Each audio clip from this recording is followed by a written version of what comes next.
Hello to the pessimistic, optimistic, and everyone in between. My name is Connor Philippine. Welcome back to the Minnesotan Sports Podcast. And I'm on location from outside my job, of course, on Halloween night when I've got a party to get to and all this other stuff is going on, is when the NFL trade deadline stuff happens. And then Dick Bramer announcing that he's no longer going to be calling Twins games anymore on Bally. So I made a video kind of tribute to him as well. So you'll see that too in the next couple days. But yeah, I wish I could have made a video from home about this, and I'm sure I will later. But Josh Dobbs traded to the Minnesota Vikings. If you don't know who Josh Dobbs is, he was the starting QB for the Cardinals when Kyler Murray was hurt.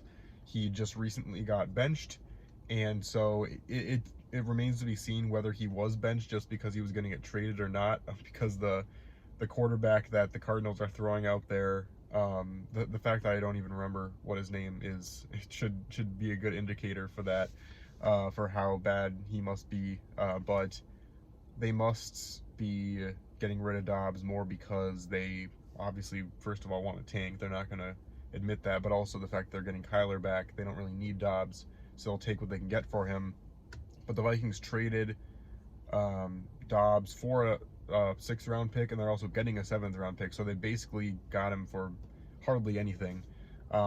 So Dobbs now, this is where, I'm going to get right into my opinion about the trade, because, well, first of all, let's just also mention the fact that Ezra Cleveland was traded now to the Jacksonville Jaguars.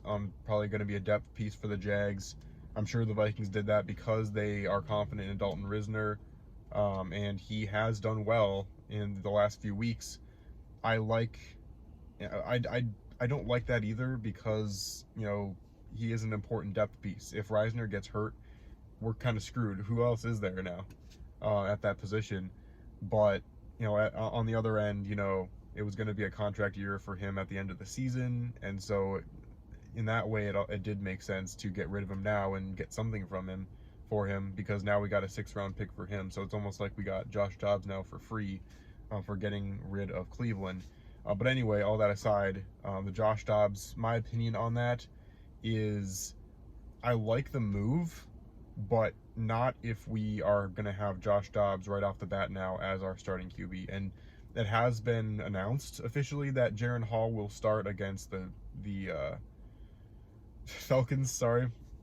But obviously, whether they're going with Dobbs or Hall, they have to start Hall this week because Dobbs doesn't know the playbook at all. So that doesn't really factor into the whole speculation of who will start, because it's obvious that the player that's been with the team all year will start in 5 days from now. But I like the move to get Josh Dobbs if he is our insurance option in case Hall doesn't play well or gets hurt. I don't like the decision if we are going to put Dobbs in over Jaren Hall, because I think we know what Dobbs is. He is a very reliable backup that if you need him to start, he will do a pretty decent job for you. But with Hall, it's like, okay, this is the year now, and with Mond, we never really got an opportunity to see what he could do. And with Hall, we're not going to be able to also see what he's able to do if we don't play him now. Kirk getting hurt is horrible for this team. And obviously, it most likely is going to end our season, because I still am not confident that either of these quarterbacks are going to get us to the playoffs, especially with the really tough stretch we have, those 4 games where it's 2 against the Lions and 1 against the Bengals. I just don't see us going to the playoffs. But also, it's the whole fact that we need to see what Jaren Hall can do for us. And I just don't think that the slightly better odds Dobbs gives us in the short term is going to outweigh the fact that if we don't see what Jaren Hall can do, we're going to end up drafting some other QB or getting some other QB at the end of this year, and Hall's just going to be left in the dust and we'll never know. So I feel like we should just roll with Hall right now. If he absolutely sucks, then yeah, throw Dobbs in. And I'm hoping that's why the Vikings got him, not because they are just going to throw him in, not give Hall the light of day. I mean, obviously Hall was a fifth round pick. Like, it's not like he is someone that we are investing fully in or anything like that. But still, like, he didn't do that poorly in those couple drives against the Packers. I think it's worth throwing him in there, making him our guy, unless he just is the worst, in which case we got to move on from him. But all in all, whether it is Dobbs or whether it's Hall, I am really interested to see what happens. Obviously, Kirk, neither of these guys are going to be even close to how good Kirk has been with us and how good of a leader he's been, how clutch he's been. But I am interested to see how O'Connell runs this offense when it does have a mobile guy. Obviously, the arm and the pretty much every other aspect of Kirk's game is going to be very obviously lacking and missing when these two guys are in. But the one thing that we can see is, okay, how can this play calling be developed with a mobile guy or with a guy that can just move his body a little bit differently than Kirk can? Because if at the end of the day, if at this end of the season we don't re-sign Kirk, I think that's the way the NFL is going, where the Vikings should probably go with a more mobile guy. And whether it is, Jaren Hall, whether he performs and we decide to go with him next season, or it's Josh Dobbs or any other guy that we put in next season, I think it will most likely be a guy with a skill set of these two guys, but hopefully just with better decision making, better arm, you name it. But still, these two are good prototypes for what we could potentially do in the next few years in terms of changing our play calling to a more an NFL quarterback that's more suited to the way the NFL works now.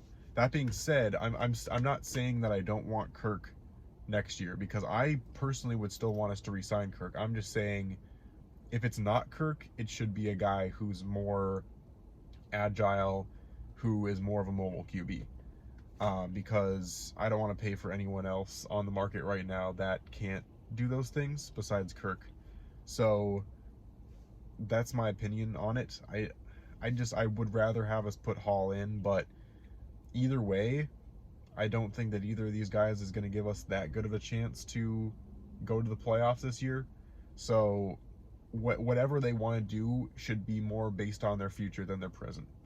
I think if they put in Dobbs right now, it's going to be more focused on their present and seeing if we can maybe squeak our way into the playoffs, which I'm just done with that stuff. I'm done just barely squeaking in. But if we go with Hall, even if he struggles a few games, if we keep him in there and just see how it goes for the majority of the rest of the season, then it means we're focused more on our future. And even if they put in Hall and we lose every other game the entire rest of the season, I'm still going to be happy with that decision by this team, because at least now then we would know, whether or not Hall is going to be any kind of future of this franchise, because there have been multiple late round picks that have been able to produce for teams recently. Purdy, I don't think Dak Prescott's that good of a QB, but he was kind of a later round pick. I mean, there's a lot of reasons why we should try Hall, and it would be wasted opportunity and potential for success if we don't do that. So that's my opinion. Let me know in the comments what you think with this Josh Dobbs trade. And the trade deadline's over now, so the Vikings are not doing anything else besides those two moves. So thanks again for watching. Let me know what you think, and I'll see you on the flip side.